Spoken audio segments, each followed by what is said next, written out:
Hello viewers, welcome to my channel. இன்றைக்கி நான் மோர் குழம்பு வைக்க போகிறேங்க. அதை நான் எப்படி வைக்கிறேன்னு பார்க்கலாமா? வாங்க. இப்போ இதுக்கு தேவையான இன்க்ரீடியன்ஸ் எல்லாம் பார்த்துடலாம். 3 டேபிள் ஸ்பூன் அளவுக்கு பருப்பு, துவரம் பருப்புங்க.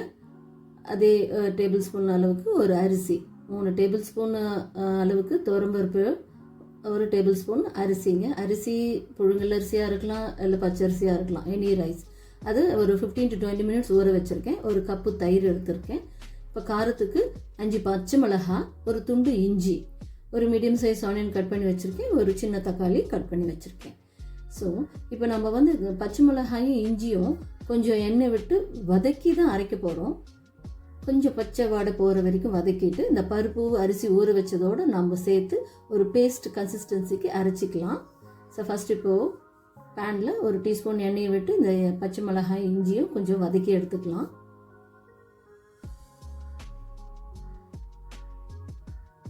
ஓரளவுக்கு வதங்கியாச்சு. இப்போ நாம் இந்த பருப்போடு சேர்த்து பேஸ்ட்டை அரைச்சி எடுத்துகிட்டு வந்துடலாம். இந்த கன்சிஸ்டன்சி இதுதாங்க, இந்த பதத்துக்கு அரைச்சி வச்சுப்போம். இப்போ நம்ம தாளிக்க ஸ்டவ்வில் கடாய் வச்சு எண்ணெயை ஊற்றிக்கலாம். ஒரு 2 டேபிள் ஸ்பூன் எண்ணெயை ஊற்றிக்கலாம். எண்ணெய் நல்லா காஞ்சதும் ஒரு டீஸ்பூன் கடுகு உளுந்து போட்டு பொரிய விட்டுக்கலாம்.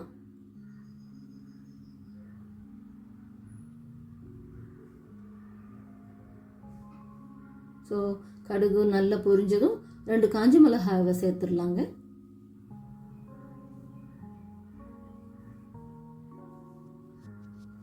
நான் கிள்ளி போடலை, அப்படியே முழுசாக தான் போட்டிருக்கேன். ஏன்னா ஆல்ரெடி நம்ம பச்சை மிளகாயும் சேர்த்துருக்கோம் இல்லையா. இது வந்து ஒரு ஃப்ளேவருக்கு தான் இந்த காஞ்ச மிளகாய் நான் போட்டிருக்கேன். ஸோ இப்போ கூடவே இப்போது வெங்காயம் போட்டு நல்லா வதக்கி விட்டுக்கலாம். கூட கொஞ்சம் கருவேப்பிலையும் சேர்த்து நல்லா வதக்கி விட்டுக்குவோம். ஸோ வெங்காயம் ஓரளவுக்கு வதங்கினதும் தக்காளியும் சேர்த்து நல்லா வதக்கிக்கலாம்.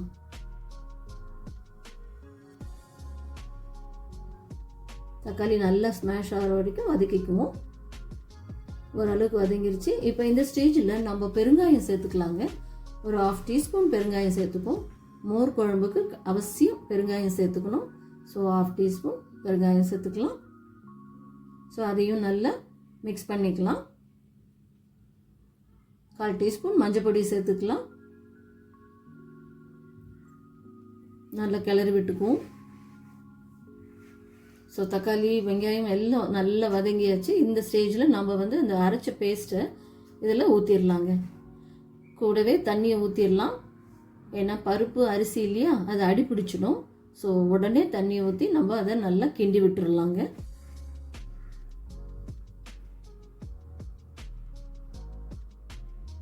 கொஞ்சம் கிளறிக்கிட்டே இருக்கணும். பருப்பு அரிசி கொஞ்சம் வேகிற வரைக்கும் அதை கிண்டி விட்டுக்கிட்டே இருக்கணும். அப்படியே விட்டுட்டா அடி பிடிச்சிடும். ஸோ இப்போ திக்காக வருது இல்லையா, இன்னும் கூட நம்ம தண்ணி விட்டு இன்னும் கூட நம்ம அந்த அரிசி பருப்பு வேக விடலாம். இன்னும் கொஞ்சம் தண்ணியை ஊற்றி நல்லா பாயில் பண்ண விட்டுடலாம். இந்த ஸ்டேஜில் நம்ம உப்பு ஆட் பண்ணிடலாங்க. குழம்புக்கு தேவையான உப்பு, 1 டீஸ்பூன் உப்பு நான் ஆட் பண்ணிக்கிறேன். ஸோ அதை நல்லா மிக்ஸ் பண்ணி நல்லா கிளறி விட்டுடலாம். கிண்டி விட்டுருக்குவோம்.